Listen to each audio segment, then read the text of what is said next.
So we're going to go ahead and start. I'm going to call the meeting to order at 6:33. Can I have a motion to adopt the agenda? I make a motion. Troy, second?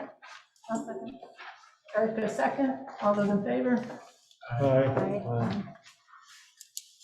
Okay, the agenda is adopted. I have a motion to approve the minutes of November 1, 2021. So moved. Thank you, Troy. Second? I'll second. Thank you, Keep things Erica. rolling. All those in favor? Aye. Any opposed? Any abstentions? Motion's adopted. Okay, the next section, we're going to turn over to Gabe Hamilton, the Director of Learning for ANWSD, and Shannon Morning, Principal of MAU Middle School and High School.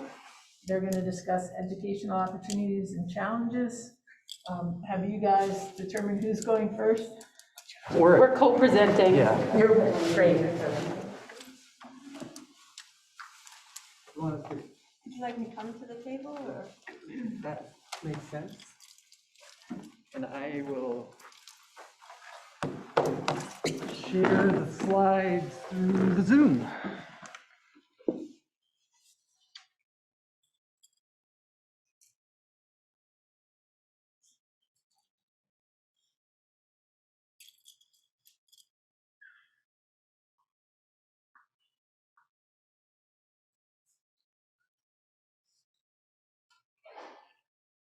All right, Dave Hamilton, Shannon Warden.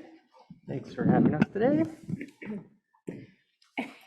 And he so kindly had me go first. So I believe that you all have talked about enrollment and what our enrollment looks like over the course of the next several years. And we just wanted to bring that back up as something that we've been looking at as well. So this is the projected enrollment data for Mount Abraham in grades 7 through 12 for the next, including this year, and then 4 additional years. And you can see from the graph that it's a pretty steady decline over the next several years.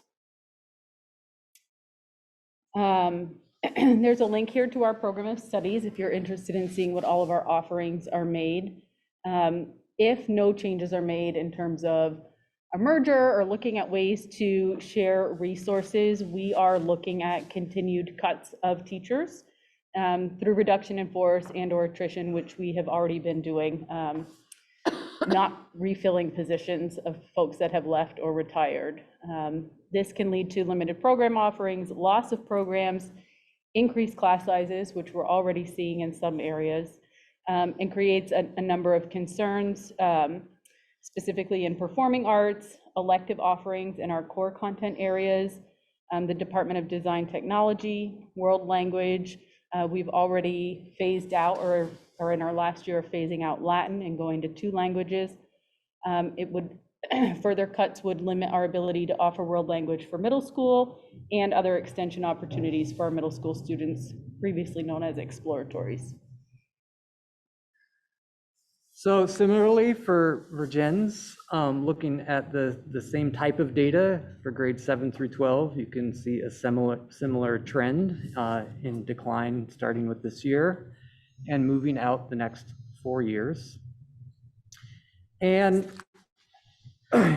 similarly, if you would like to see more information about the programming here at Virgins, you can click on the program of studies there.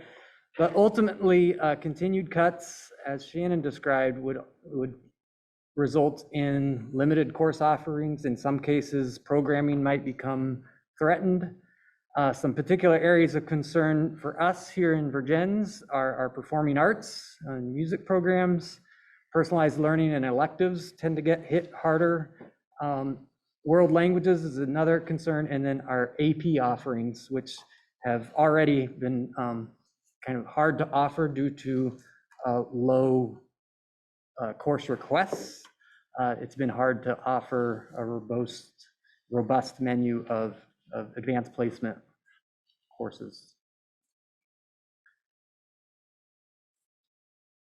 So this is kind of a repeat of the 2 schools and their enrollment data, but it adds the combined enrollment data. So you can see, obviously, with two declining trends coming together would also mean a decline, but an overall higher number across a potential of two merged schools.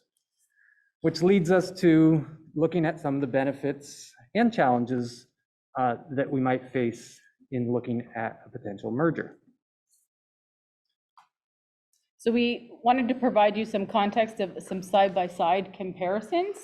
So you have as much information as we're talking about programs and program cuts and electives to give you an idea of what all that means.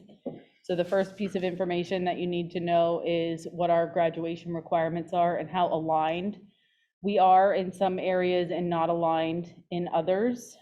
For example, financial literacy is its own separate requirement here that's embedded within our math requirement.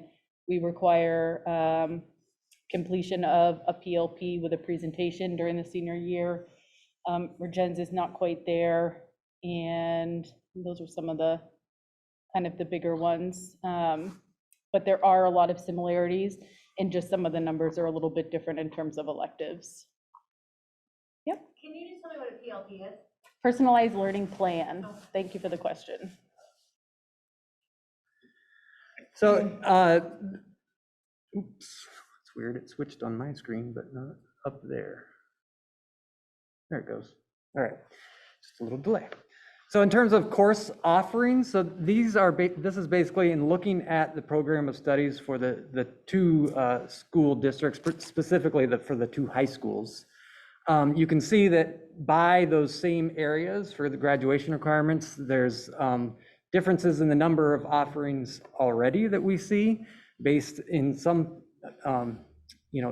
influencing this in some ways is the size of the school. And you can see that going down, so starting with English, 11 course offerings. So this means that there's 11 different options basically that a high school student can choose from, compared to Mount Abe where there's 24, but the rotation basically means that there's a sequence where some courses are offered like an alternate year. So every other year that course is available. And so again, just providing you with some of the information about the programming. You can see already in some areas there are few course offerings compared to others. Again, the big departments are areas that have high numbers of requirements, like ELA, math, science, social studies tend to have more offerings than some of the electives, just because of the challenges. If electives you get choice in, same with some of the smaller requirements. Some students just take the minimum requirements and others branch out and explore those areas more heavily. So that gives you a sense and a predictor, more or less, of how robust the offerings might be for any given program. In terms of the world languages, here at Virgens, for example, French has kind of had to be phased out in recent years based on kind of competed interests. We can't offer everything. We have to make some choices about what offerings are made. So now, yeah. Are we able to ask questions during, or should we wait until after? It doesn't matter to me. Yeah.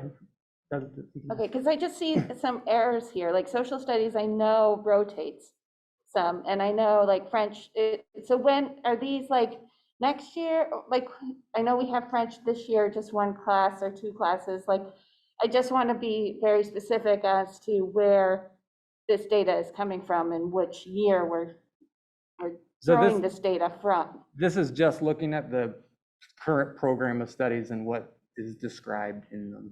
Okay, because I know social studies offers a rotating schedule for their AP courses. So I just want to maybe, before this gets fully published, maybe correcting some of the error there at least. Yep. I don't think the program of studies indicates which ones are rotating, and that's probably why, if you're just drawing straight from the program of studies, you wouldn't necessarily know it might be rotating. Okay. Sometimes it's published, and then depending on enrollments, it may or may not run in any given year. Sure. So I think that might be part of it, but you're right, if we sat down with. Right, I just don't want it to be looking like we don't offer as much as we do, right? So So I'm just throwing that out there. Thanks. And in the languages, as I said, we've been phasing out Latin. We offer in Spanish and French levels 1 through 5, as well as some additional world language courses that aren't language specific. And our students also have access to a number of online language offerings and independent learning opportunities in world language that we have a fair number of students that take that opportunity. And the rotation is designed so that any student over the course of their 4 years, mapping out their 4-year plan, could maximize their schedule with any of the courses that they wanted in any particular content area. So if they wanted to take all the AP offerings in English and all the AP offerings in science or social studies, the way that the rotation is set up is such that over the course of 4 years, they could get everything they wanted. So it's 12 that rotate, mostly 6 and 6, and designed in a way that a student would be able to take everything offered to them.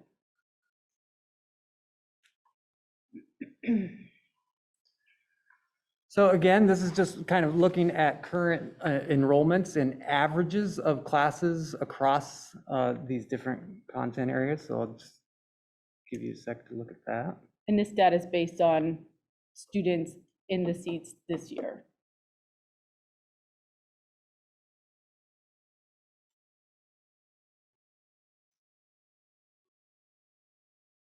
I guess I don't understand that.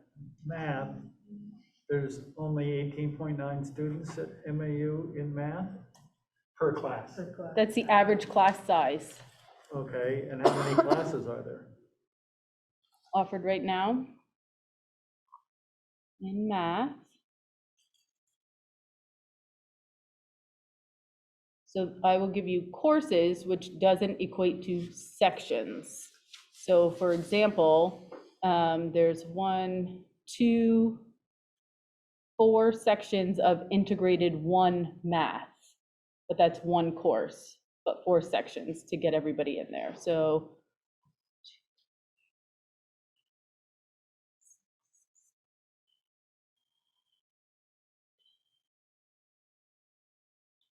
So basically, all So the kids 14. all the kids at Mount Abe are taking math in some form or another. Not necessarily. not necessarily, I would say if they're a freshman, sophomore, junior, that is likely the case. But there's only 3 requirements, so some may finish sooner. They may not take it their senior year, for example. And this is 9 through 12? This is just 9 through 12 data. So the integrated math that's in 8th grade isn't in that number? Correct. Just verifying. Yep, because we have a teacher from the middle school that is able to teach that. That is part of their teaching assignment. So it's not a shared staff person. Middle school is a little less concrete to look at in terms of teaching assignments and structure because of how we put kids on team and how the cores operate. Same for Jen's, same teaming structure. Any other questions about this slide? This is Ed McGuire. He hit the mute. Ed, you went on mute. Oop. 4 students in personal learning. So again, that's in personalized learning is a tough one because it's highly variable, but that's the average number of students per section during the day that personalized learning is offered. So some sections may have higher numbers, where in others may be lower. Okay, thanks.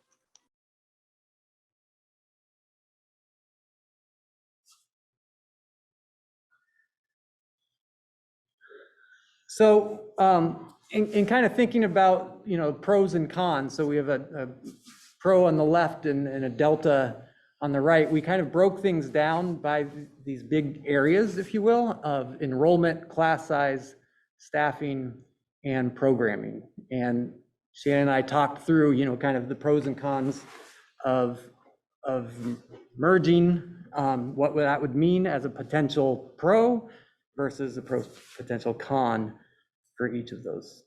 And these are the four big areas that we looked at: enrollment, class size, staffing, and programming. And when we were working on this and reviewing earlier today, it's really a domino effect. So when you look at enrollment, that directly impacts class size, which directly impacts staffing, which directly impacts your programming.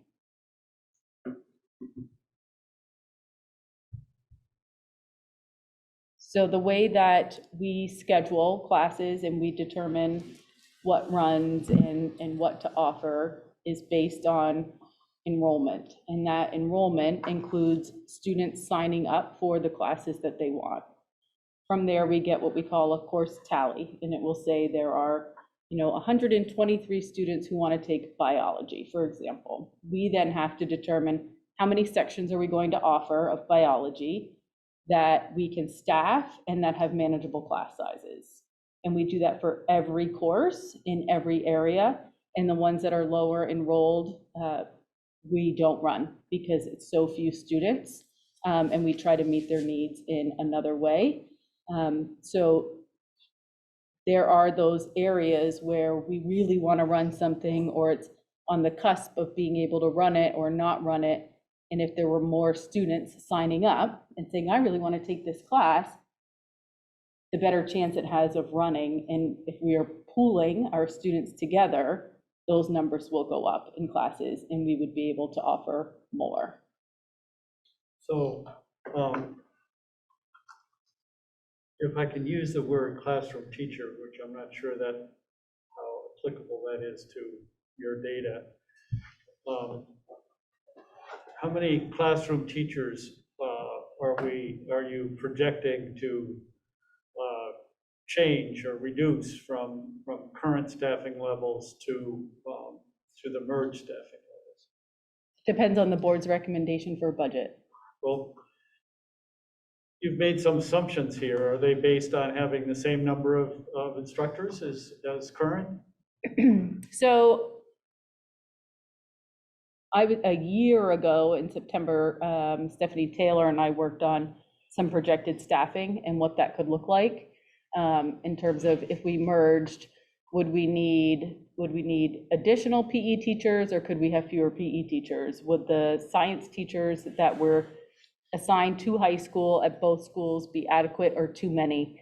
Or how many would we need based on the enrollment data that we looked at a year ago? So I don't have that staffing information in front of me. So these were just generalized where we see some benefits and where we see some drawbacks in terms of merging. But I think to follow on Dave's questions, we have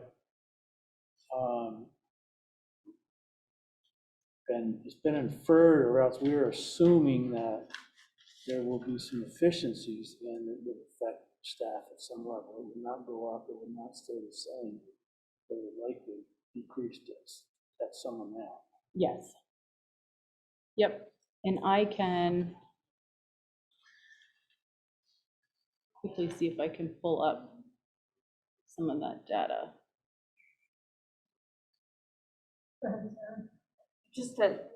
But if you're running, let's put it this way, 2 AP English classes of 10 at 2 different schools, you're now offering it one time. Correct. With 20 people. So there's efficiency that's built in that enhances program, but also it could potentially impact staffing, but maybe not in as negative of a way felt by Right, it's the kind of that, kids. yeah, it's that sweet spot between enough to enroll, right, and then that cap.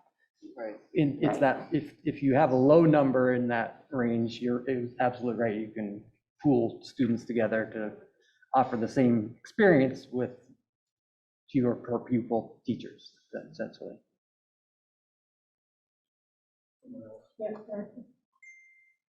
So just to go back to this question about,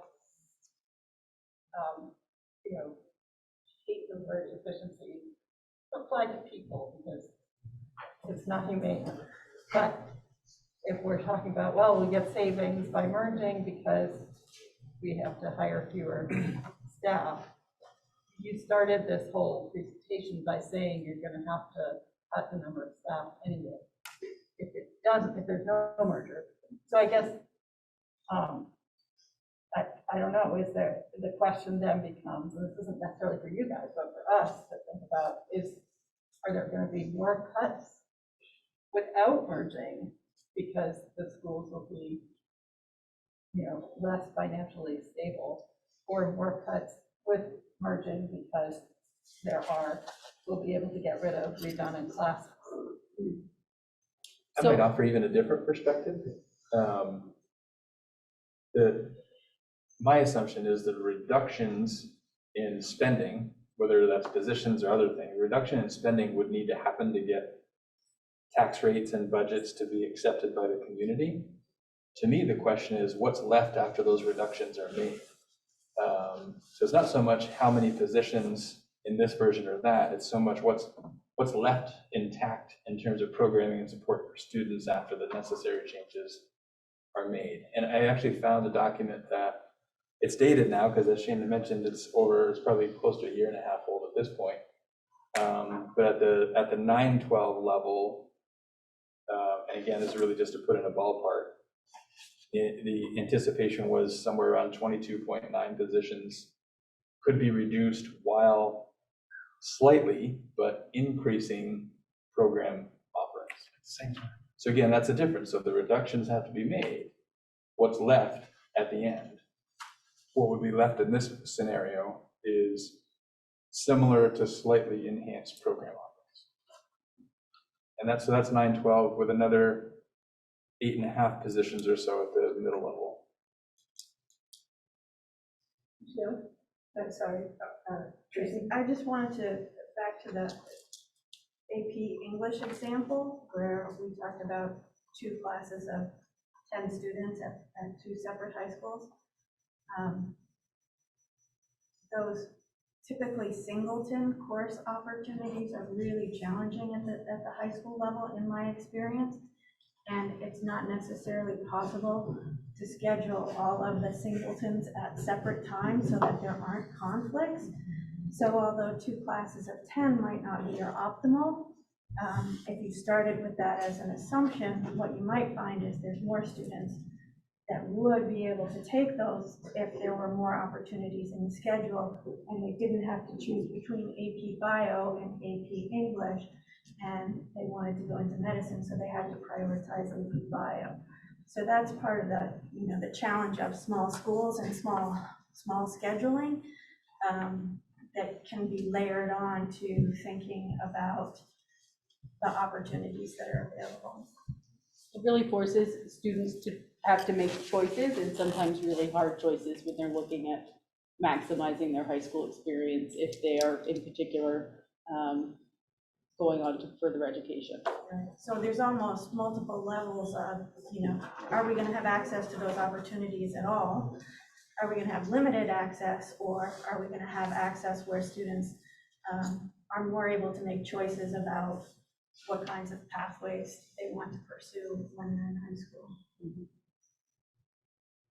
Well, yeah, this discussion is appropriate because I think, if these comments are made based on, keep having the same staffing we have now, or they're based on having 22 fewer staffing, that's important. And I think at some point, probably not tonight, but at some point, I think we need to have an understanding of what this school would look like, what this high school would look like, how many staff would we have, what course offerings could we make, and how would that differ from what we've got now? I also just want to say, like, having taught at, that 10-person AP class, just to play, like having that, it's a wonderful experience too within itself. And to give that up is hard too, because you really get to know those students and you get to give those students a really valuable experience of one-on-one attention and that dedication of really honing in on these skills that they need at that moment in time that you wouldn't at that 20 level. So I'm just putting that out there also as something to think about when thinking about 20 versus 10. So. Thinking about your point, David, I think it's a really good point to try to get a picture of what would this high school look like. And I think there's likely some value in comparing that to what we have now. And I don't know that that's really the comparison we're trying to make. Really what we're trying to make, I think, is what does that high school in the future look like compared to what our high schools in the future will look like if we don't do something, rather than comparing it to now. I think now, comparing to now gives some sort of basis, but really we're comparing possible futures as opposed to a future to current. Or against some idea. Right. What would- If we had our druthers, what would we like the school to look like?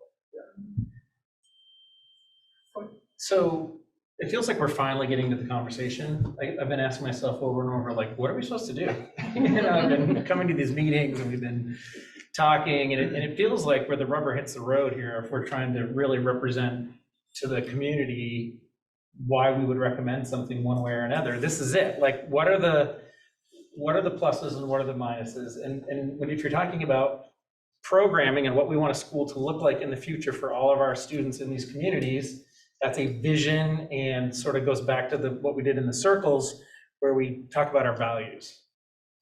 But then there's a fiscal responsibility and the ability to pay for it. Like we might know a class of 10 is awesome, but we can't pay for it, right? So it's sort of that coming to the Jesus moment of like, what can we actually pay for when we know we are having a hard time to pay? That's why we're sitting at this table.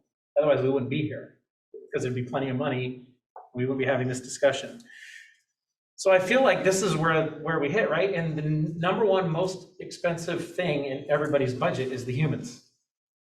It costs way more than your physical plant and way more than your materials.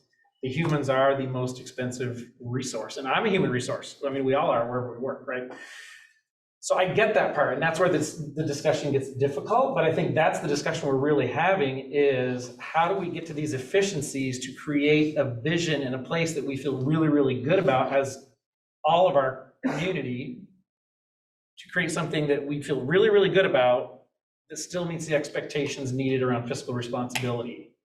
And it feels like this is where we're starting to really have this conversation, and I don't know how we struggle through this next. But I'm glad, like, this feels like, all right, boom, we're finally popping the top off, and like, this is what we need to do. Because we looked at all the transportation numbers and yada, yada, yada, and it was like, there was no compelling reason there for me to think we should merge, right? You know, and I'm like, okay. So like, I need something to like convince me that this is in everybody's benefit.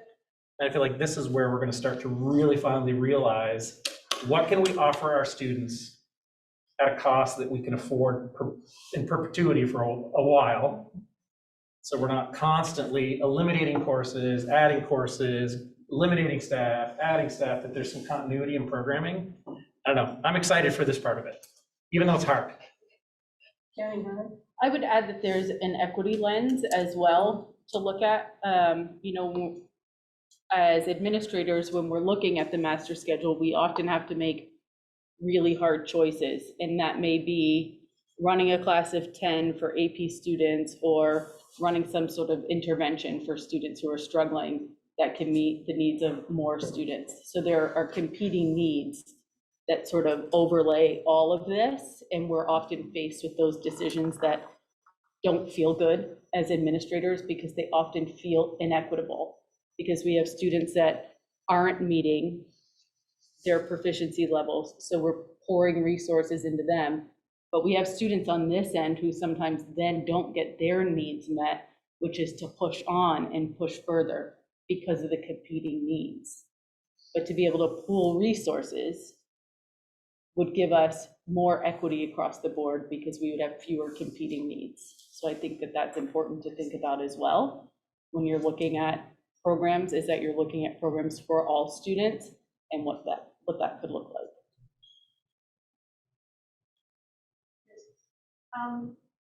Could you talk a little bit about what the pros and cons or possibilities and challenges of having a middle school program that is not intertwined with the high school and perhaps has dedicated administration and dedicated staff. In my experience, things like scheduling specialists like music programs across middle and high school with one person can drive all of the other learning opportunities. And I wonder if you've thought about that and what you see as possibilities and positives and what's not good. So some positives are certainly that you get that, Troy was talking about continuity of learning. You get some continuity with your instructors within certain areas. If we're talking about world language, if we're talking about music. Some of the challenges with shared staff are around scheduling and what you're able to offer and when. And the way that you set up the schedules, like this big game of Sudoku, and if you move this, then you have to move 3 more things to try to get this one to fit, and it doesn't always work. So something has to fall off. And it's usually the middle school that loses out because high school students are trying to meet proficiency attainment to get credit to graduate. So when we have shared staff, it does in sometimes offer us some flexibility in offerings, but when we have to share them in some areas, for example, we have an English teacher who's teaching middle school and a high school class, and that creates a lot of conflicts with the schedule, and everything had to be built around that, and not as many kids were able to get in. And that's really tricky, and again, falls back to making hard decisions that sometimes feel inequitable. Having a middle school with its own staff and you determine what you want to offer, you staff that to meet that, as opposed to what we're doing is the other way around. We're offering things in middle school based on sort of what we have for additional staffing in the high school in terms of those special areas. It's not the other way around, which if we're thinking forward and we're thinking what's best for our kids for a well-rounded education, there would be, a dedicated language teacher, a dedicated music teacher, things like that, to make sure that all kids could access that. And that's not the way it is now. It's whatever's left over, we can then dedicate to the middle school, and not every kid can access it. And those are really tough positions to hold when you're working in essentially 2 schools. I can't hear you, Tracy. Oh, they're really tough positions to hold or to fill for teachers, because you're in 2 schools. You can't attend 2 faculty meetings and really be connected and engaged with the school-wide expectations when you're shared staff across multiple buildings. Sometimes that's still the very best that can be done, but in terms of attracting and retaining teachers and helping them feel happy and supported and like their needs are met so that they can meet student needs, it's something to think about. Okay. So I kind of coupled with that conversation, in the Delta column underneath staffing, it alludes to the fact that there's an option to either have them separate or together. And I have been under the impression that you couldn't fit a middle high school situation either here in Virginia or in Bristol. So you're almost driven to have separate facilities for those 2 functions. Is that fair or not? I don't think that's what that comment is saying. I think it's talking about the actual staff. So if you work in both the middle school and the high school, now you are going between 2 buildings. Is that what that's saying? Okay. I could be misinterpreting that, but. Right, so if one building is in Here. Bristol and one's in Virginia, if there is a need for shared staffing, there's a commute that would have to happen. Right. So The staff. Shannon, you're And for saying some of there's the- going to be less of a need because there's more students, so more dedicated staff. But conversely, we can't put everybody in. Pardon me? We wouldn't, I don't think that's what it's saying. This isn't about putting them all in one building. It's about putting the middle school in one building and the high school in the other. I'm sort of understanding that.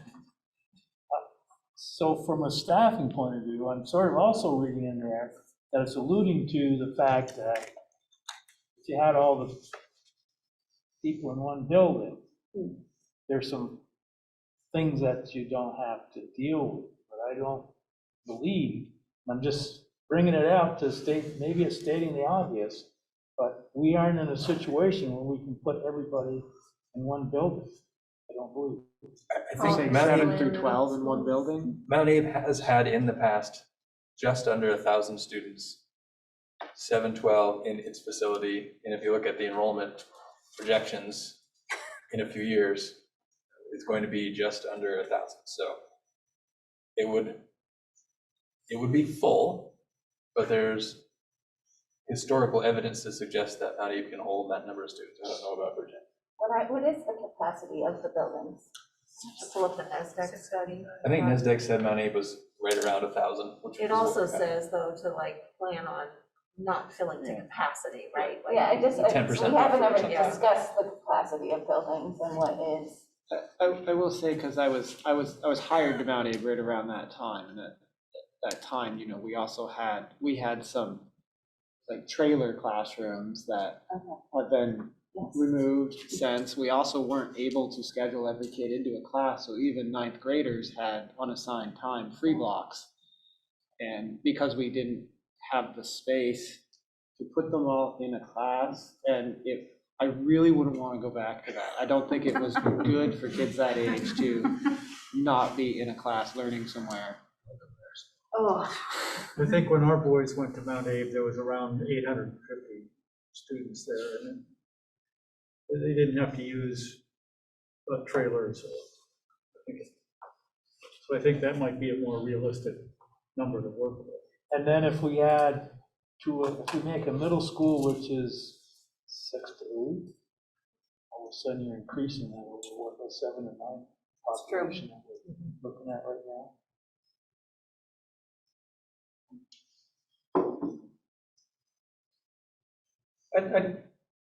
Erica, I just want to say, in terms of the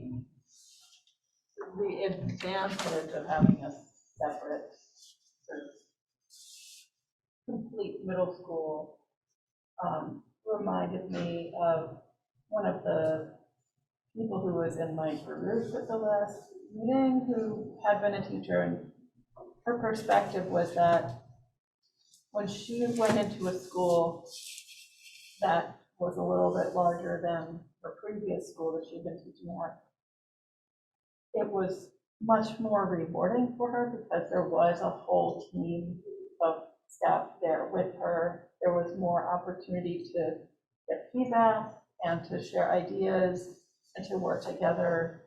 And so it seems to me like a middle school that was a combined middle school of our two districts would have more of that. Like if the middle school here right now was off on its own, that might be too small, but if it was both middle schools together, it might be big enough to have that kind of shared community. Just for the data, 04 to 08, Mount Abe had in the 970s range, you know. And some of those things that you laid out might have been in that. Yeah, it was. I was hired in 04. I think that line of thinking, and as you were talking about,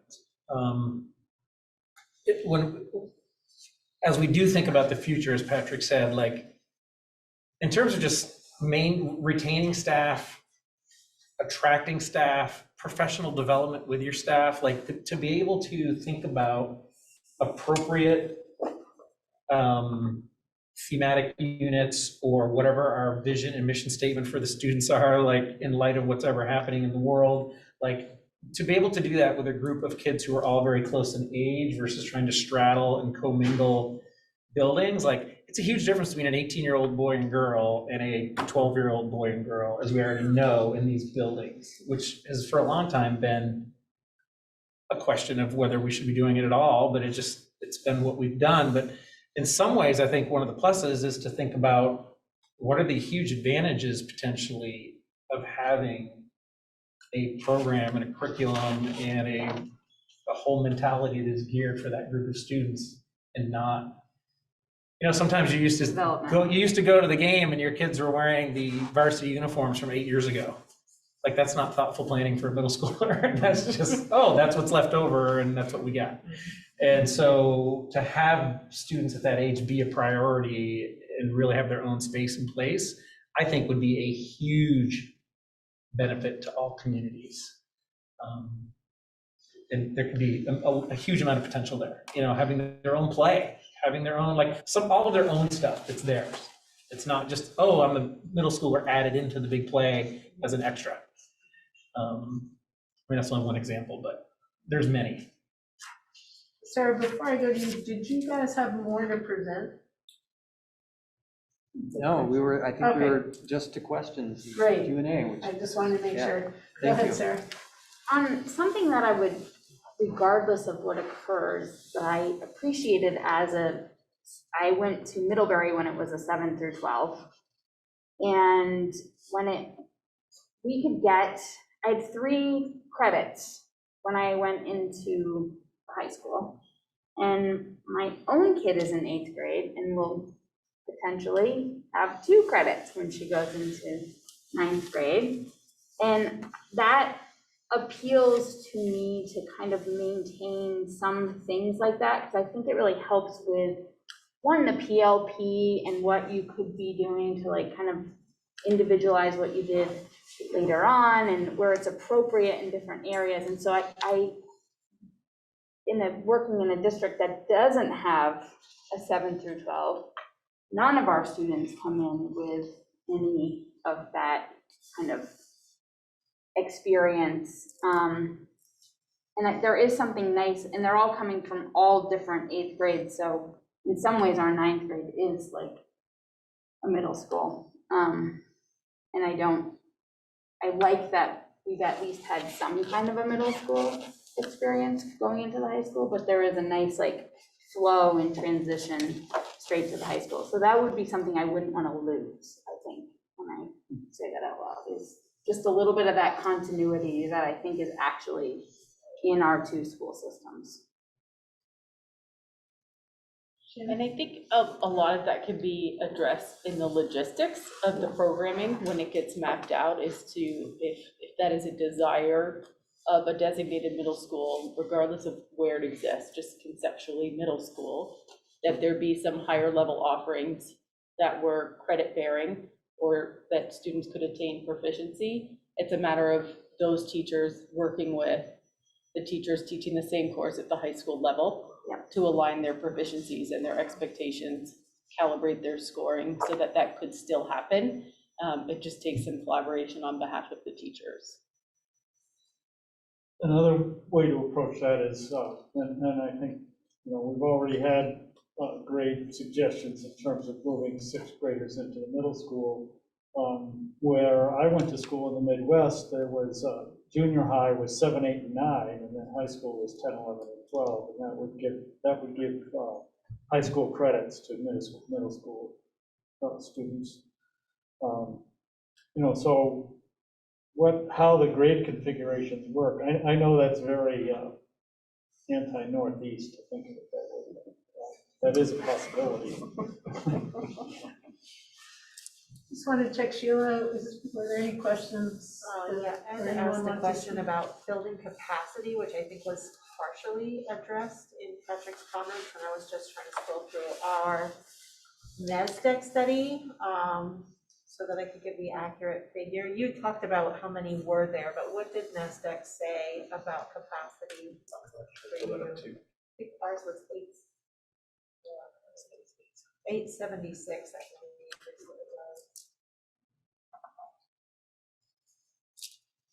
We'll pull that up, Ed, so you have it.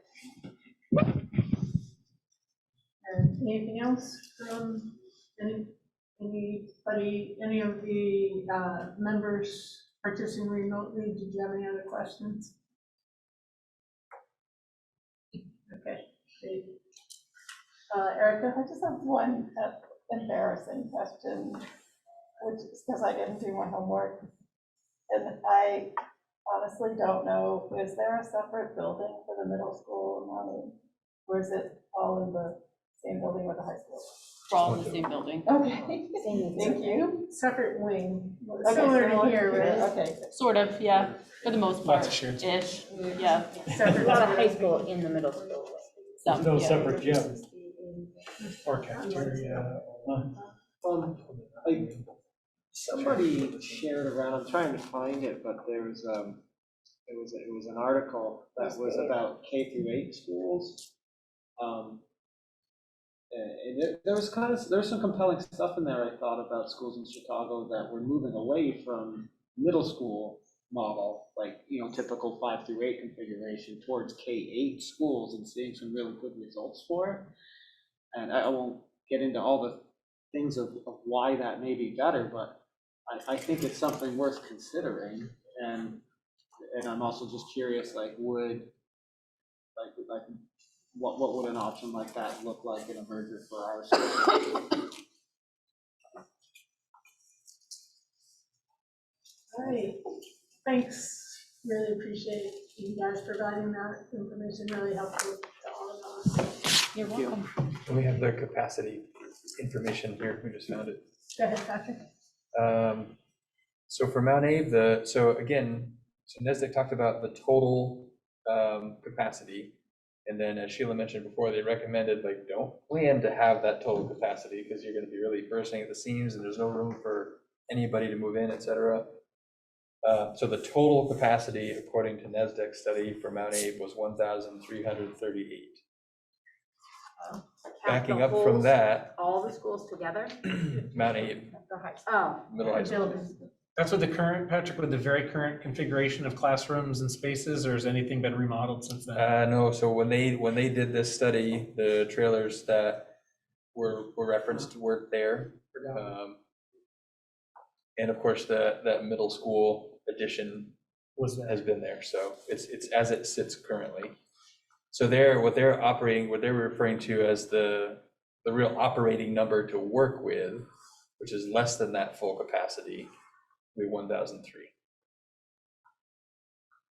And do you have that for Virgins? Yes, for us, the larger number based on rooms and student stations as they've defined them as 1,031, but their recommendation at 85% capacity is 876. And how might those numbers, we visited a school, in the USD board visited a school last meeting, where they talked about converting space because they needed, for COVID purposes, they needed testing. And so, and the social emotional piece has been more a growing part of the responsibility of schools. So how is that, the NASDAQ study was pre-COVID, right? And so those numbers might be, in reality, might be smaller than what they reported. Yes, I think that's fair. And NESDEC did make an effort to account for some of that, again, pre-COVID, looking at the way in which some spaces and buildings are currently used. And through conversations with building principals and others, trying to get a sense of how much of that might be expected to continue going forward. And so they factored that into yet another number. So for the Mount Abe figures, it went from the 1,338 total, if you fill it to the brim and don't have any of those other spaces, down to the 970 if we kind of back that off to what might be a reasonable capacity, or sorry, to 1,003, and then back that down to 970, accounting for some of that other use, which I would say it would probably drop even a little bit more from the 970, based on some of the things you just mentioned. Great. Still a lot of capacity compared to now, right? Sure. Well, and that's, again, to your point earlier, that's why we're here. We have Well, a lot fewer students are than we empty, had. yeah, and- so. Yeah.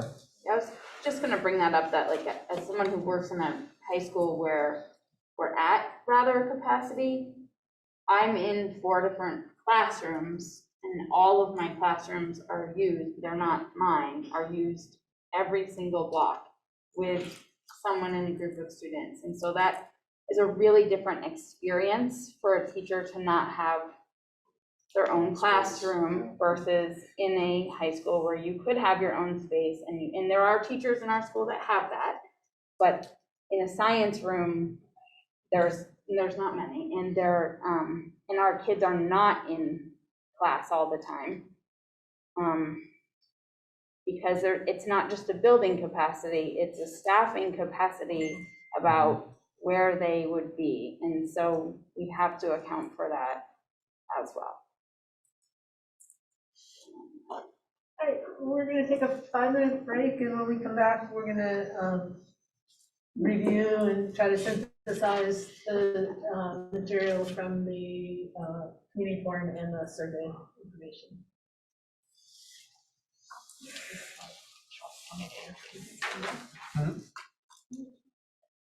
Before we go to the next topic, I know Ed McGuire, Ed, you had a comment in here, and just in the spirit of open meeting law, if you could just share that comment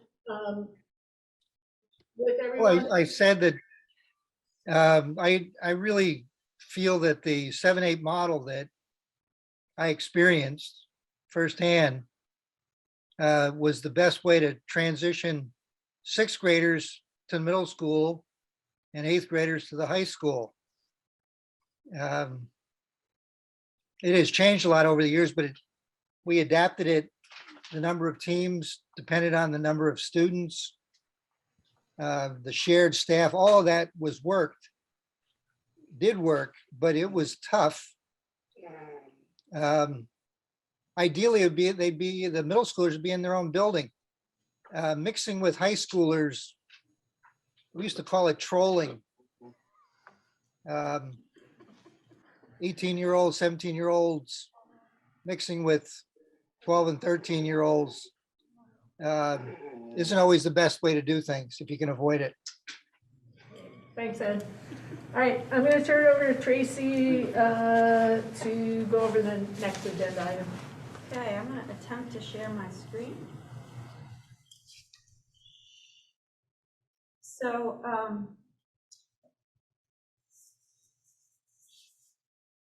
shifting gears, we, at your last meeting, gathered input from community members in response to key questions that may help guide future decision-making.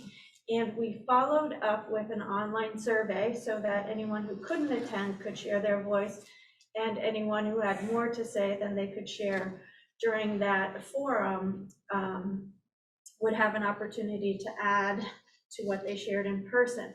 I'm going to give you paper copies of that in a few minutes, in just a minute, but I know better than to hand it out now because I want you to pay attention to what I'm saying. Just wanted to show you some of the summary feedback about the event in general. You can see that we had, let me go up, 209 total responses. 205 people gave us feedback about how they learned about the event. And you'll see that email, word of mouth, and the district websites were the most popular. I did not go in and try. There's a lot of individual from Porch Forum, Facebook, social media, but I think not enough to compare to those big three. So that's just an interesting learning for the committee, boards, and administrators as well, in terms of how people get information. In terms of the people who completed this survey, 58 of the people who completed the survey, 58 of the 209, attended the meeting, and they went on to give us some feedback about the meeting. In terms of the response overall to the event, it certainly leans towards the positive side. People reported that they had the opportunity to meet new people virtually and to get to know members of the community, which was one of the outcomes we were interested in. People reported that they had the opportunity to share their thoughts on key issues related to the future of the schools in the region positively. And the feedback about the restorative circle process was also positive. So overwhelmingly, I think that's pretty good feedback and testament to the good work that you did and your thoughtfulness in planning opportunities for people to come together virtually and to be heard. And special thanks to the producer, Sheila, who made it all happen.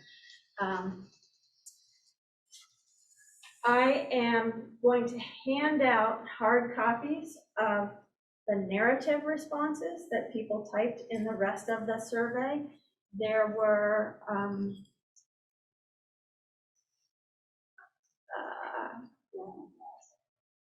each question had different numbers of respondents, but up to, this one had 165, so people didn't have to respond to everything. But that's a lot of narrative feedback.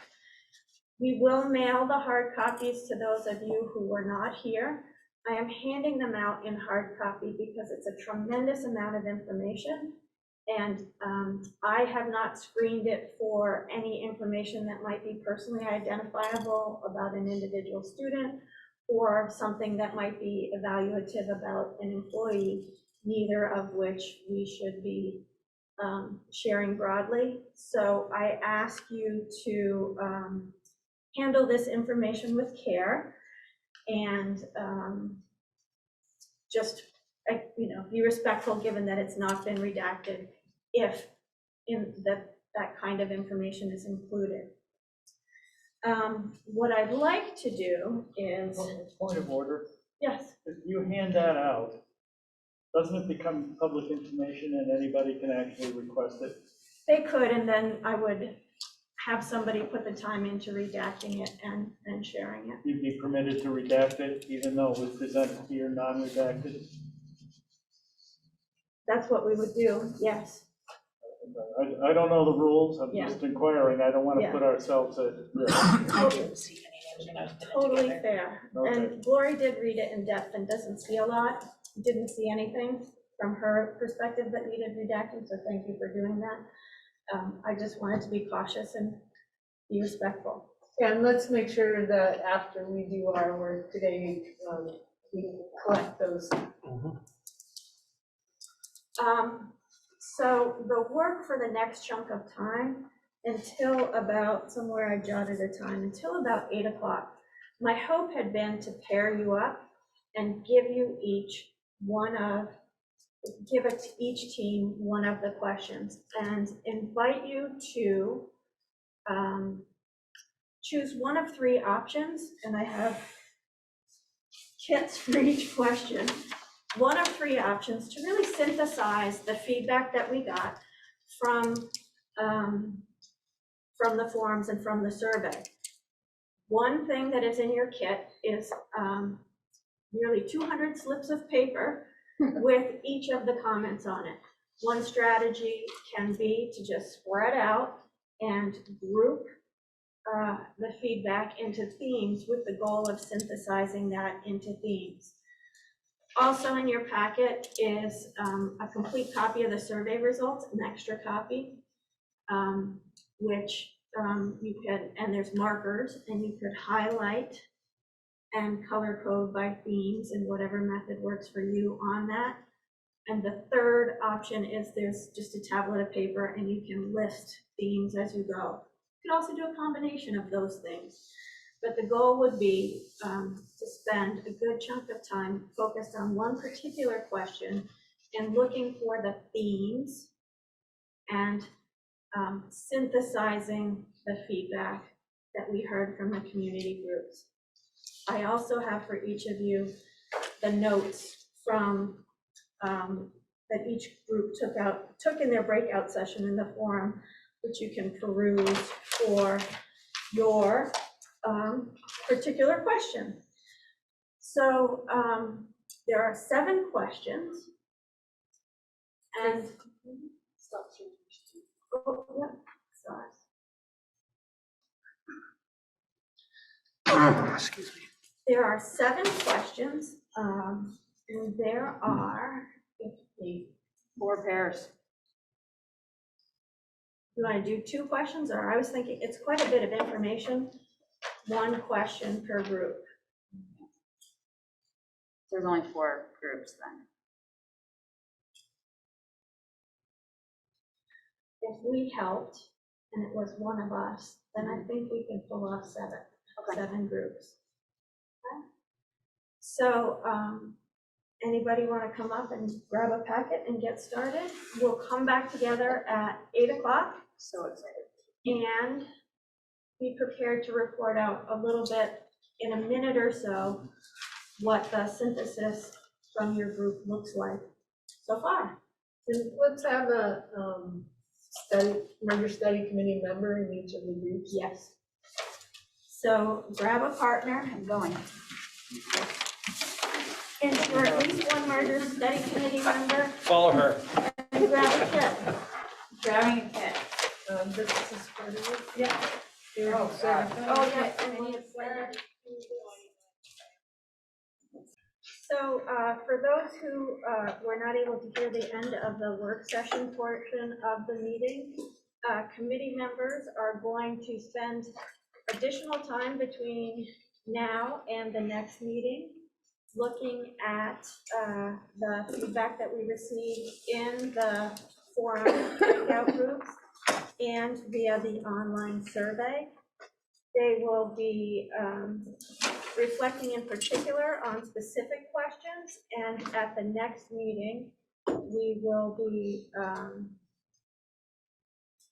reviewing and updating the synthesis and the themes that were identified in response to each of those questions and reporting out on those at that time. Okay, the next item on the agenda, we're going to open the discussion up for selection of governance structure for modeling. This is so that the district can start modeling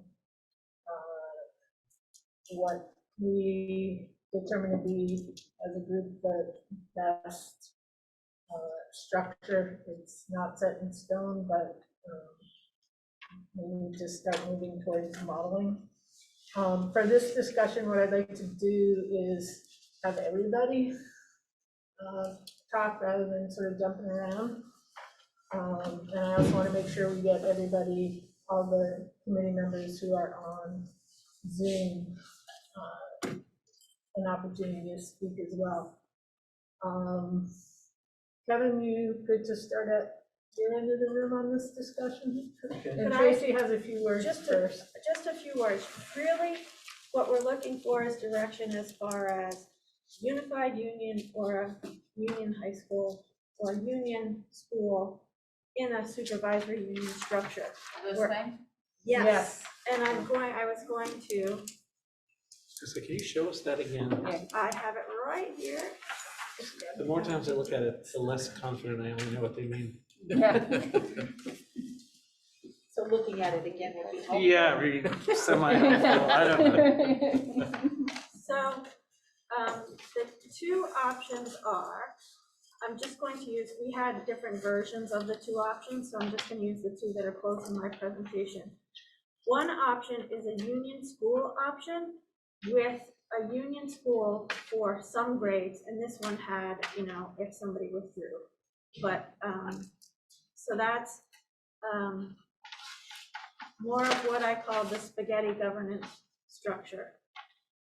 And the second option, so let me explain this one because it's more convoluted. It's a supervisory union with a board budget and an administration.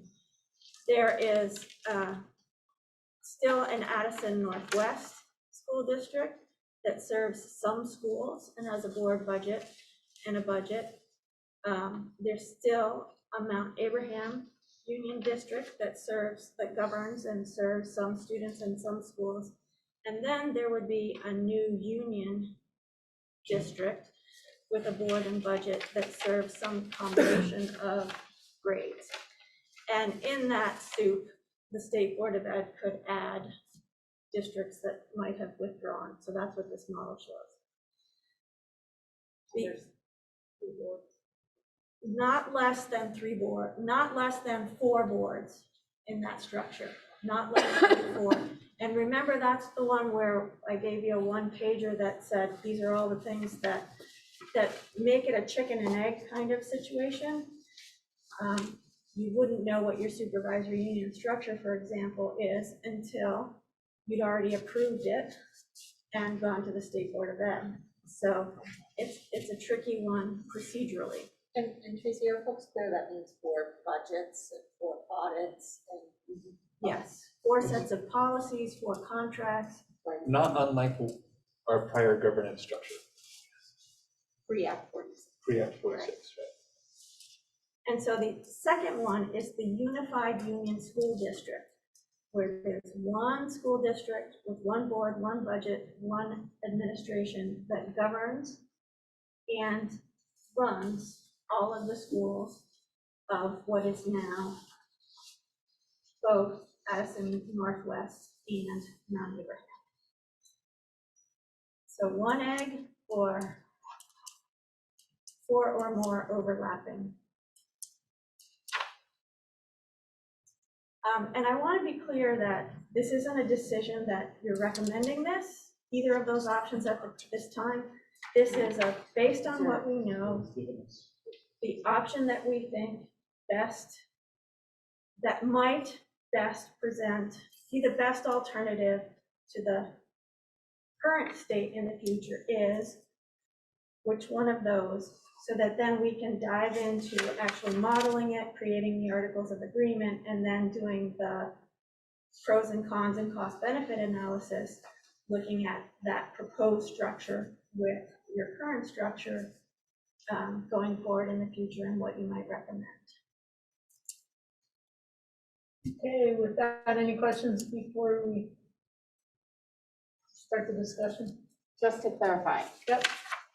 Are we allowed to look at some of the other, or say some of the other, like do we have to really go to 2A, or can we just say 2? Or whatever? You're going to, we need you to choose a direction between the union school structure Okay. or the unified union school district. Okay. Unified union district. I'm not going to use the word school with that one. Unified union district. The permutations within that are examples of what could happen. Some of that is also outside of the control of this body or the electorate of the regions.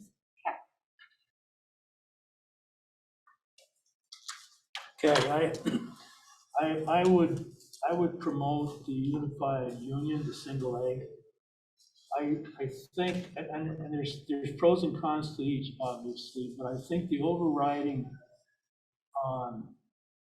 thing for me is with multiple school boards, you will end up with competing agendas, if you will, of each school board. And that will affect the continuity, particularly of the elementary schools, feeding into the middle and the high school.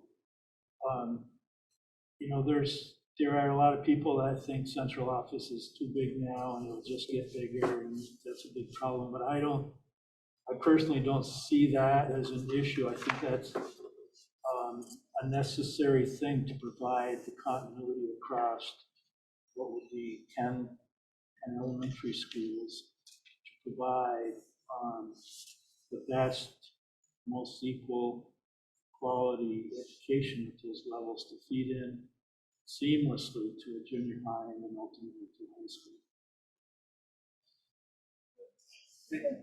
I'd add, just from thinking about equity for students too, I feel like fewer eggs would be better.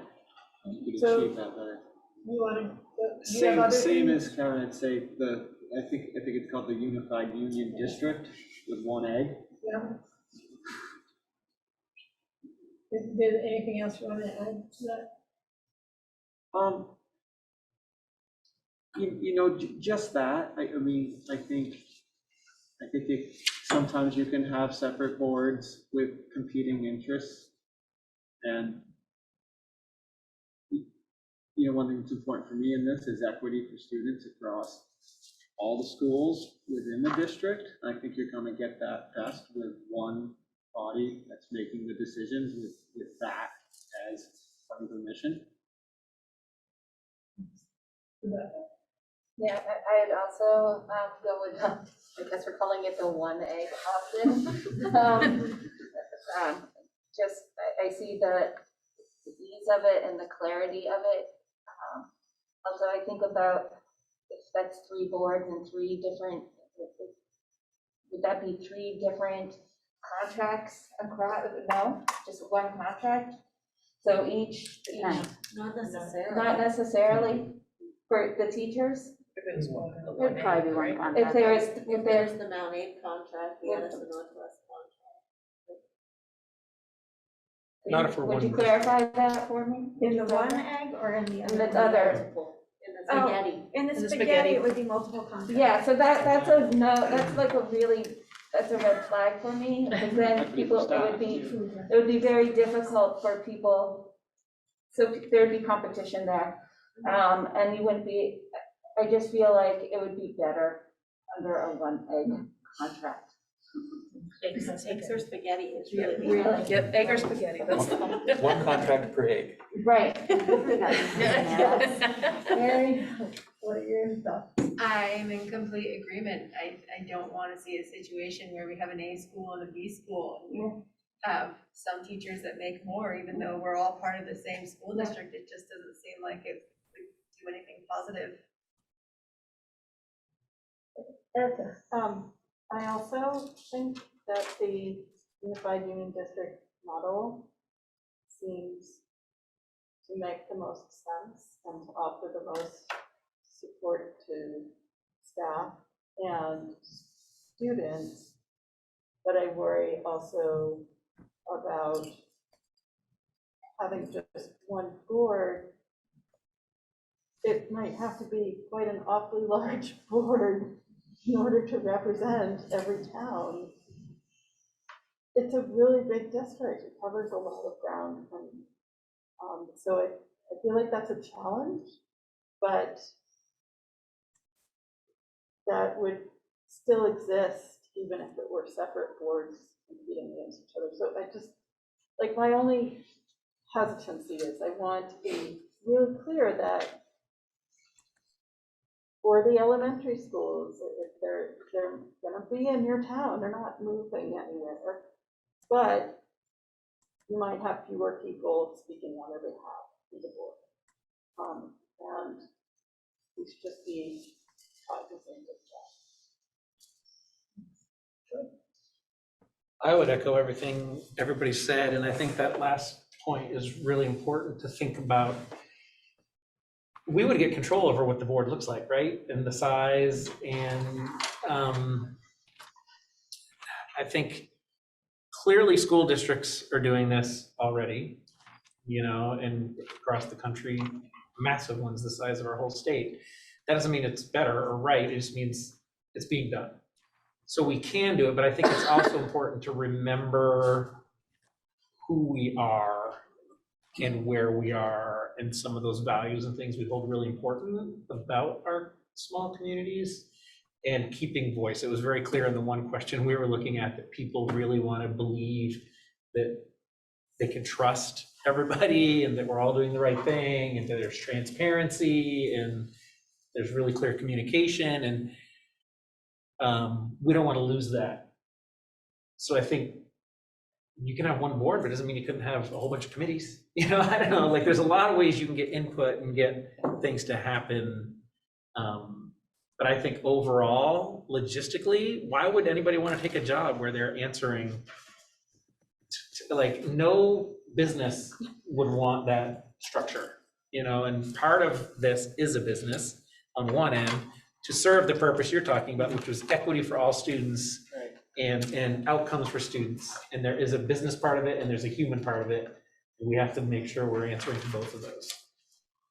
That's a long way to say, I think the right way to do that is the egg, where we're not distracted and pulled in 10 different directions all over the place. Dave? So this is tough for me, having been an author of Act 46 that moved us all away from supervisory unions into unified districts, of which Virgins and Bristol are now unified districts. And it's not surprising to me that the administrators in the room, including our consultant, present the spaghetti multi-egg option in negative terms. Supervisory unions have served Vermont well for 50 years. Our kids have gotten good educations, and has been complicated for superintendents, no doubt.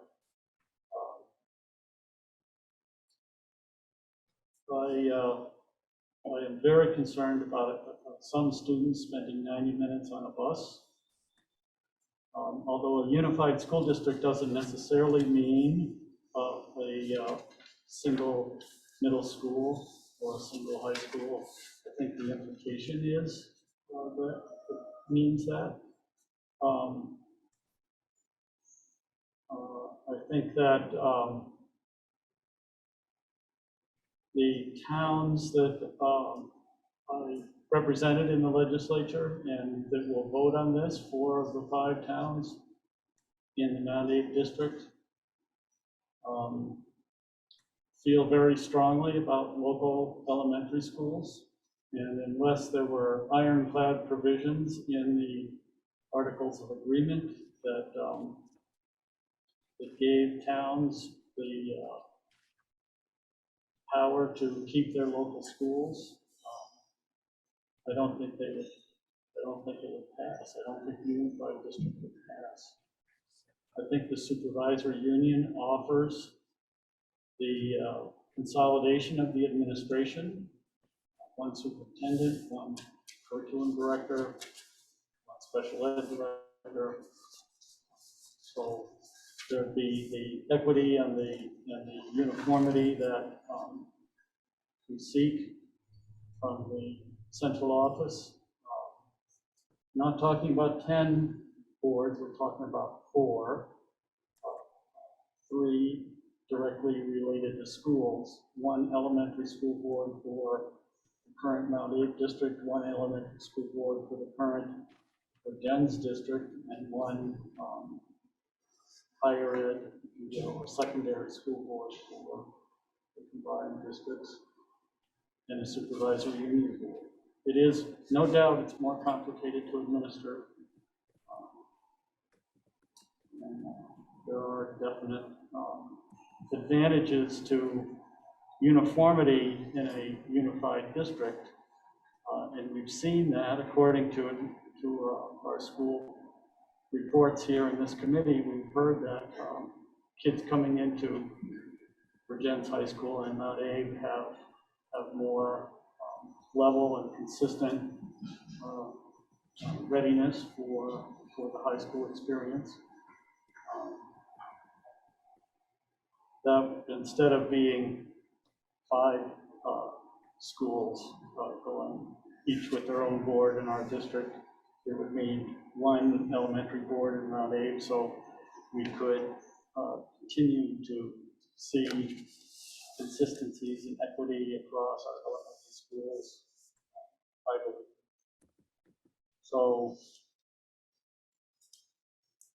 I think I'm the outlier here. I come down on the supervisory union, even though I wrote out 46.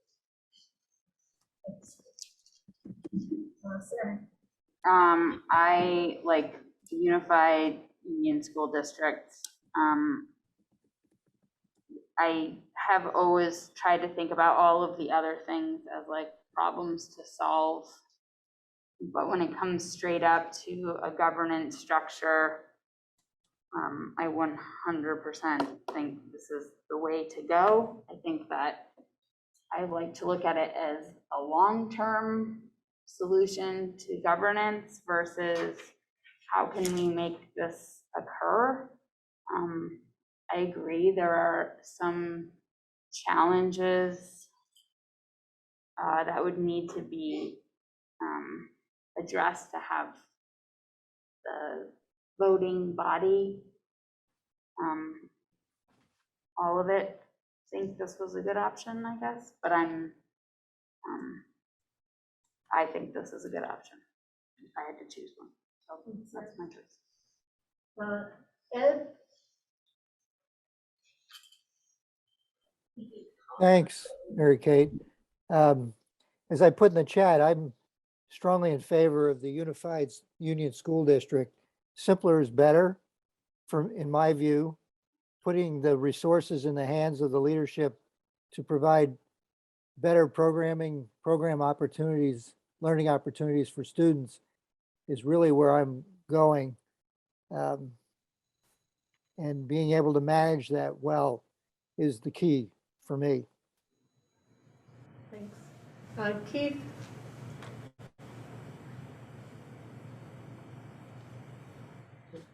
I also theoretically support the unified district model. I think on paper, for all the reasons, I won't rehash what everyone has said, but for educational purposes, for governance reasons, it makes the most sense. I have some serious reservations about how easily that would be received by the communities and how easily that would be passed if it came to a vote. So I do have, I really think that one of the things that came out of the engagement event that we did was that local control very much means as local as possible to a lot of people. And I think that this model flies in the face of that in a lot of people's view. So I think a lot of the work ahead of us, if this is a model that we did present to the community, would be we'd have a lot of heavy lifting on community engagement ahead of us to try to I don't want to say sell, because that's not really quite what I mean, but in order to help communities understand this and make a decision on as to whether or not they really wanted it.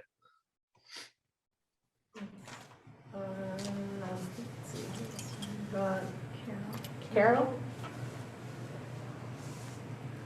No, I completely agree with almost everyone about the unified district. There's fewer complexities, though I do see the trials ahead of us in trying to make sure that the community understands why we're picking this option, because it is to some people going to look like a loss of local control.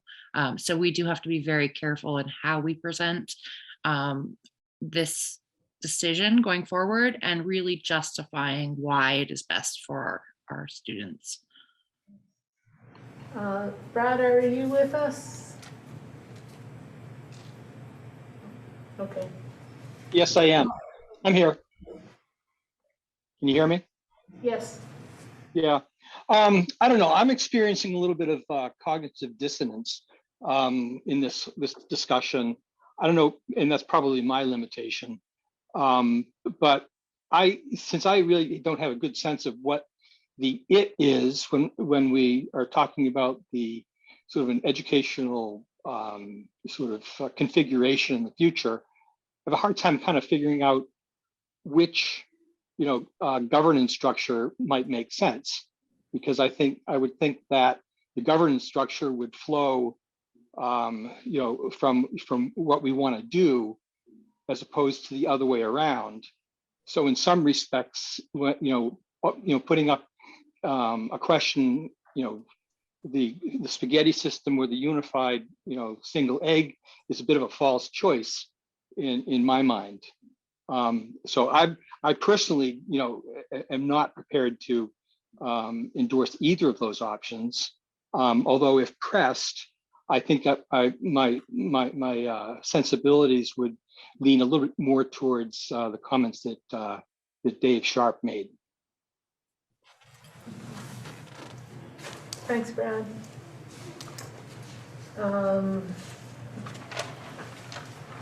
I'll just speak briefly to share my point of view on this. I'm supportive of the unified district. I agree with Erica that, and I think Troy and other people, that the whole issue of local voice and local control are issues.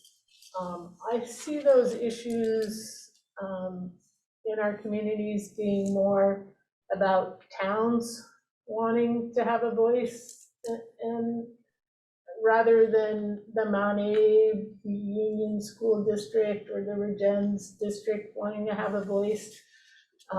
So, that would mean if we're looking at the SU structure, going back to having, 12 different, 13 different districts, and I just see that as not manageable. I do think having one unified district also will help to consolidate administration, which in some of the feedback from the community I was looking at, that was an important piece. So I think for those reasons, I think the local control issue, I see that issue, again, being a town issue, but also being really focused on, we want to have a voice in whether our schools are closed. I also think what I've seen through the Mount Abe School Board, while there was a lot of dissension around the closing of school issues, the board actually came to a decision that listened to the voice of the community, and that while I think there was fear that people wouldn't be listened to, the result was that people were listened to. But I do think, trying to find ways to give people voice will be important as we move forward. So do we want to, is this something we want to have a vote on? Yep. I know we've already gone around, not to muddy the waters, but can I ask a clarifying question? In my mind, is this true? Currently, the two supervisory unions, what do we have right now? Districts. Supervisory districts, each have one board that serves all of their people. The only difference is that each group would still have one board. They wouldn't lose a board. They would each still have just one board, but it'd be governing a larger group of students. If you went to the one egg. You wouldn't each have a board. There wouldn't be. No, there'd be one board. No, but I guess by default, you already have a board. You wouldn't lose one. You still have one. You already have one board. You still have one. So in essence, nothing would change except for the number of students. It's the same governance structure. It's the same governance structure we have right now. It just has more towns in it. Just has more towns in it. That's it. Okay, because I feel like there's a tension that we're losing something. But that model, we wouldn't lose anything because all of those towns are already represented on one board. You'd have to determine the makeup Of the of how board. many representatives are on the But board. that is accurate, right? That, what I just explained in my own head? Yes. Okay, all right, I It's just really wanted, actually a nice way of putting it. okay, I just wanted to, Thanks. okay. I do, just to clarify something, Brad kind of talked about this too, because, if we're gonna sort of decide what governance structure we're recommending, are we deciding that we're recommending that governance structure as part of our we haven't yet decided whether we're even recommending we merge or not, but this is, if we were to merge, this would be what the governance structure would look like. And that's how we're putting it. This is what we want to model at this time, because the majority of us feel that this is, if we were going to recommend what it, at this point in time, seems like we're supportive of recommending. That makes sense? Yes, it does. Because I did hear Brad say it, and it made sense to me when he said it, that kind of, the governance structure that you decide you want is, you kind of you want that to align with what you're going to ultimately do. How are you going to restructure these buildings and be sending kids? And that's not something I feel ready to do yet. As I imagine, a lot of people don't feel ready yet to do, but I am comfortable to say that, okay, if we were to recommend, not ready to recommend that yet, but if we were to recommend a merger, this is the governance structure I think would make most sense for that. And Perfect. So that's accurate. So does that mean, so what my understanding is that we're saying our task is to decide whether or not to recommend merging. In order to do that, we have to have a model that we can then recommend or not. So we're saying today, here's the model we'd like to see if we want to recommend it or not. Yes. My question then is, if the model is produced and we think, oh, it's not what we thought it was going to be, we really don't like this, can we have another model? Or is that like, meaning that's the end of it and we aren't going to recommend it? I would, based on the way statute is written right now, regulation is written right now, you have the two options that we reviewed. And I reviewed that with the Agency of Education to make sure I was really solid. So I would suggest that at the end of this study process, if you wrote articles of agreement and created and projected the pros and cons, projected your financial outcomes in a more specific way, and articulated the opportunities for students, and you came to the end of it and said, we do not recommend going forward with the unified union, this study would be done. And you could go back and then initiate a study process to develop articles of agreement and model the other option that you have, or if perhaps something happened legislatively, I don't know what would happen. I'm just confused because, so you're saying this study would be done, would this committee be then dissolved and a new committee would have to be formed? I would think so. Dave? So to Brad's point and to a comment that Patrick made earlier about what's a vision? What do we want to see our schools look like? Where do we want to be 10 years from now? So that vision is going to be baked into this because we're going to start identifying grade levels. Is it going to be high school in Bristol and middle school here? And is it going to be one elementary school for the Bristol district at Bristol Elementary and one elementary school for Virgins and the Virgins Elementary School? Is that what we're looking at as a vision in the future? I don't think we've figured out what our vision is. Sure. Additionally, when we went through Act 46, a lot of those sometimes decisions were not decisions that we made as a committee, that we left for our board to make. And so there were options in there about, this is the governance model. We just slashed central office in half for our two districts, and that's all we accomplished. We could have it, be like in 3 years, I'm making this up, you could have a plan that you need to have addressed the plan for the high school, but that we didn't actually come up with the plan for the high school. So we could have, am I right about this? I'm just clarifying. We might be able to be in a position where we don't have to have every detail worked out, that we could have a menu or some options that might have, I would give it a timestamp, but from personal experience, but a few things like that. I don't know. I was thinking the same thing, Sarah. It's important to remember this isn't the governing body of the new district if it's created. That will be formed, and it's important to know the language of the Articles of Agreement can more or less handcuff that governing body that will be formed later. And there's some intentionality and thought that goes into how the articles are written to achieve what this group wants in that regard. Because if we said we wanted to have a 7 through 12 school, and that's what gets voted on in one of them or something, then that's kind of what you're held to, unless, or 2 7 through 12 schools to, stay as they are, and you need to continue to go to school where you go to school.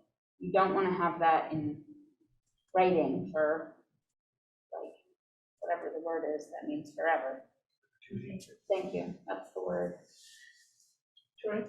We're not writing those articles, are we? We are writing We these are. articles. Oh.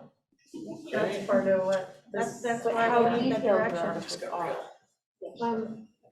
I'd entertain a motion if anybody's prepared to do that. So just to drag it out a little bit further, Erica had asked us the question if we could change our modeling strategy midstream. And I understood you, Tracy, to say, no, we have to carry this out to the end. And if we decide we don't want to do it, we can't change our mind. And it would require another study committee. I just suspect that the amount that it's beyond the capacity of this committee to design two structures In the time frame. in the time frame that we have.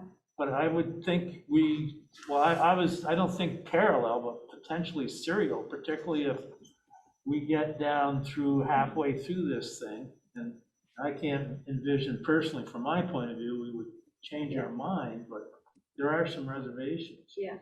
So if we You get know, yeah. 2/3 of the way through and it's just like, oh, this isn't gonna work, and We could rewrite an article, could change the government. which we haven't voted on yet. I can, through the Articles of Agreement, help you be aware of the kinds of things that would have to be decided for the supervisory union structure, so that you know what to expect. And yes, you know, you could decide partway through that this isn't a palatable pathway.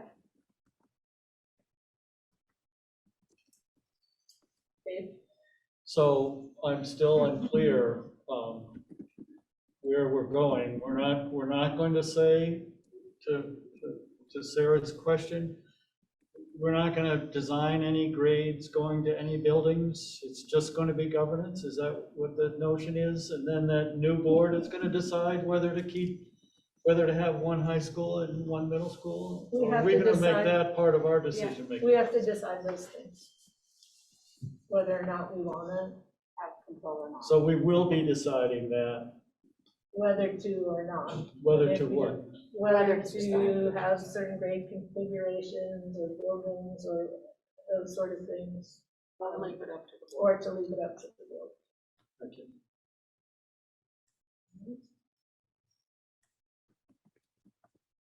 One other clarifying question, just if we were an SU, not a unified district, just thinking of it from the point of view of a faculty or staff person, say you were part-time sort of in Bristol and part-time at Virgins. What would that look like? Would you potentially have a different, like, negotiated agreement contract that you're working under in each? Yeah. And principals at each building would have to sort of work out how they would share you? Yeah, And potentially. Unless you're specialized. That was widely done in the past, and often the employees, some districts like Bennington had over 500 people were under the contract of the supervisory union. So they were under a single contract and then were allocated to various schools. Other, like Middlebury School District, they had contracts where the individual might be a librarian in one district for 2 days and a librarian in another district for 3 days. And that was what the contract was with the supervisory union, but their responsibility was to the principals in those buildings on those days. So there are lots of different ways. would there be a way, now say, because when we were ANESU, we had several different towns all with different boards, but there was one negotiated agreement that was negotiated between representatives from all the boards and a teachers union that had representation from all the schools, so that everybody was working under the same contract. Now, if that were done, of course, it would take a lot of collaboration, which takes a lot of work to do to achieve that. But even if you achieve that, would that teacher still be getting, they'd be getting a pay stub from Addison Northwest and one from MAUSD, or would it come from one? It depends answer, right? And Dave's right, you can have, ideally, by law, you're supposed to, in a supervisory union, attempt to negotiate a single agreement. So the terms of the agreement could be the same. However, someone's employer, who someone's employer is, would depend on the specific terms of the negotiated agreement and whatever arrangements were made between employing entities. So it depends. Okay. And we'll get into that and we'll talk about how to handle contracts in the transition to a new entity. And we can talk about some of the variables. I only ask just because I'm thinking, you know, you know, if we're worried about people who want more local control not going for, or not liking the single leg option of one unified district, and we want to maintain our two separate districts but work together, what could we do in our recommendation, in the articles we recommend, to sort of try to not have those sort of contractual issues that would cause problems for staff and principals?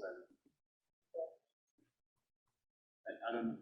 So as a I think counterpoint, it gets very convoluted. as a counterpoint, as you start moving people to central office, you're going towards a one egg solution anyway. So the more people you draw out of sub-districts and have them work out of central office so that they can go across school districts, if that's the solution.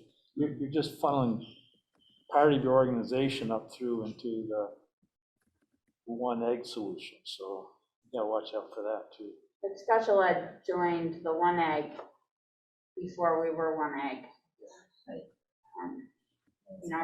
In almost every district in the state. Special ed was employed by Addison Northeast. It was not employed, every special educator in every school was not employed by Beeman or wherever. They were employed, not where they worked, but for the district. By state law. Same with food service and all that. Which brings us back to why we're here. Any further discussion? Does someone want to make a motion? I make a motion that we move forward with the proper name for the single egg option as a model. Unified Union School District. As a model to work from in the next phases of our committee work. I'll second that. Is there any other discussion by the committee?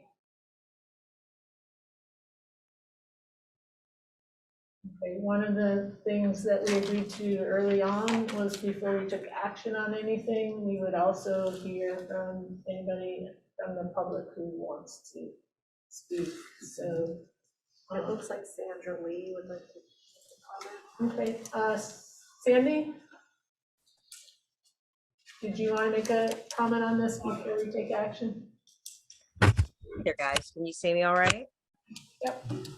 Great. Thank you so much. You know, governance in a unified district has been an ongoing subject for me as I joined the board of MAUSD, you know, just starting in March of this year, having come from a supervisory union type structure when I used to be on the board for the high school.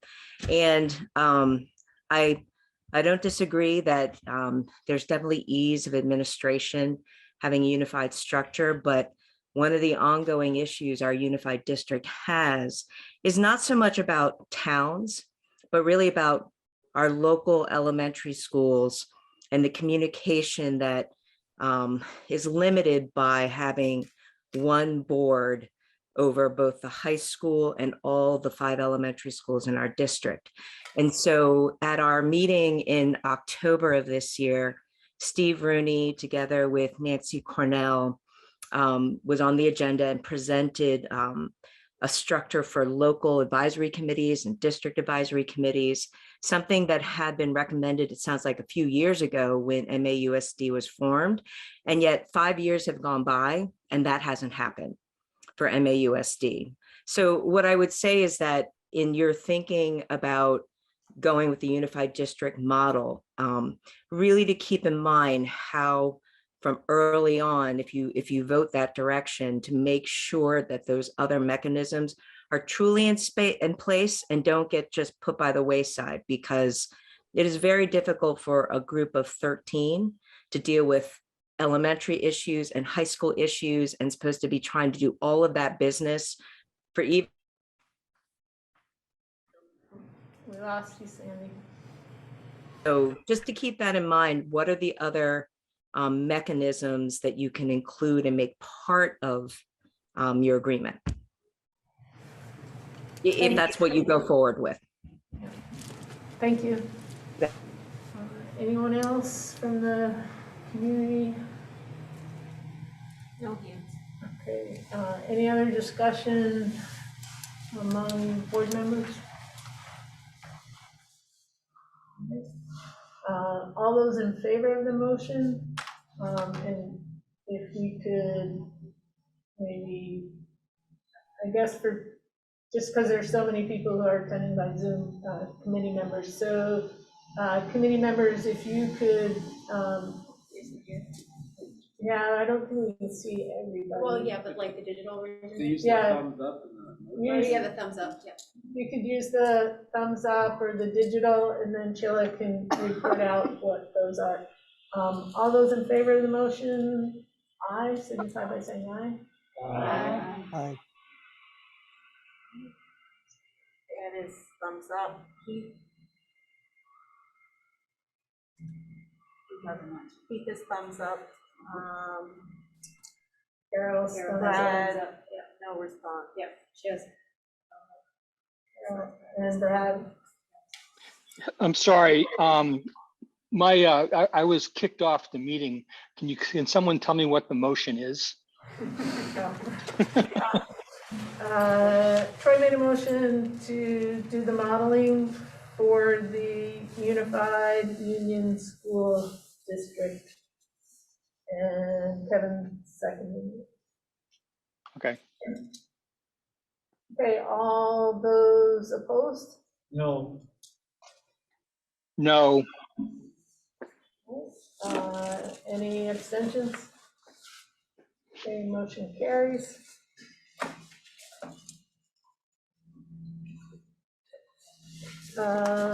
Next agenda item is the communication key points.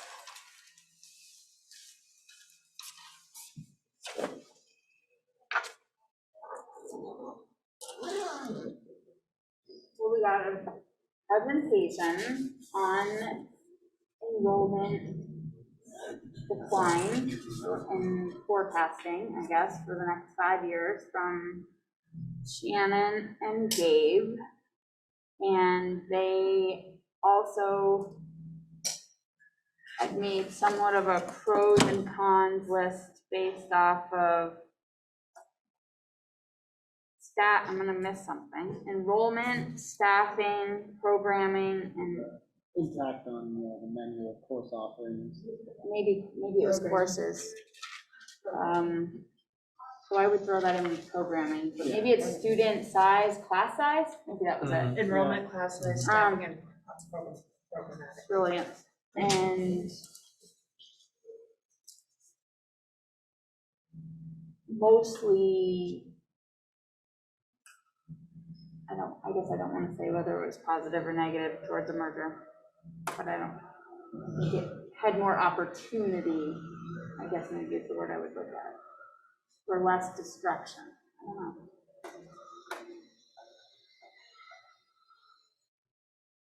Anyone else? we had a transportation report that was somewhat concerning to me, and what I don't recall being included was how students would access the Hannaford Career Center. Whether that would be, well, I just don't know how they would do that without more ride on the bus. Of course, they ride on the bus now a little. Was. But that's not tonight. Prior Previous meeting, one. the previous meeting, did we include it in good that question. meeting? No, As part of but I can make a note of that and we can perhaps circle back to that. Can I ask a question? Yeah.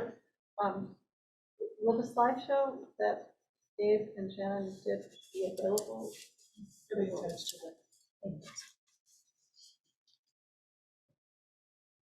We looked at feedback data from the community engagement sessions and tried to synthesize key points and main ideas, and we'll continue to work on that moving forward.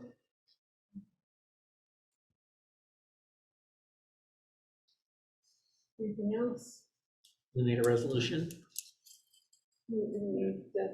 I think we discussed first. Yeah, we had a lot We had a lot of discussion. I think we're having Clarification. More discussion and clarification More- of the two models under consideration.